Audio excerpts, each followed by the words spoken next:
Hi guys, ఇది మా తిరుమలగుట్ట వనపర్తి. మీ Google మ్యాప్స్లో కూడా వస్తుంది తిరుమలగుట్ట వనపర్తి అని కొడితే. శ్రావణ శనివారాల్లో చాలా బాగుంటుంది. లాస్ట్ శనివారం శ్రావణ శనివారం అయితే సూపర్గా ఉంటుంది. ఇట్లా ఆర్చ్ నుంచి లోపలికి వెళ్తే మెయిన్ రోడ్ ఇది.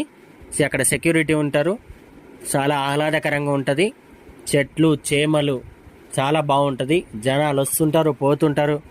అసలు బాగా ఎంత ఎక్సలెంట్గా ఉంటుందంటే మీరు అక్కడ నడుచుకుంటూ వెళ్తే చాలా ఆయాసం వస్తుంది. బైక్ నుంచి వెళ్ళండి, లేకపోతే కార్ అన్న తీసుకొని వెళ్ళండి, లేకపోతే ఆటో వస్తే ఆటోలో వెళ్ళండి. పైనకి వెళ్తే పార్కింగ్ ఉంటుంది, ఎట్లా ఫ్రీ పార్కింగ్ అది. ఈ రోడ్ అయిన తర్వాత ఇది సిమెంట్ రోడ్ అండి. ఈ సిమెంట్ రోడ్ నుంచి పైనకి వెళ్తానంటే మీకు ఫ్రీ పార్కింగ్ ఉంటుంది. ఆ ఫ్రీ పార్కింగ్ తర్వాత మళ్ళీ అక్కడ పార్క్ చేసిన తర్వాత మళ్ళీ బయటకు వచ్చి పార్కింగ్ నుంచి బయటకు వచ్చి ఇలా చూస్తానంటే వ్యూ సూపర్గా అనిపిస్తుంది. ఇట్లా మళ్ళీ నడకదారి ఉంటుంది, నడకదారి నుంచి వెళ్ళిపోవచ్చు. ఇది మెయిన్ ఆర్చ్, గుడి ఆర్చ్. అది మెట్లు ఉంటాయి, మెట్ల నుంచి వెళ్ళాలి పైనకి.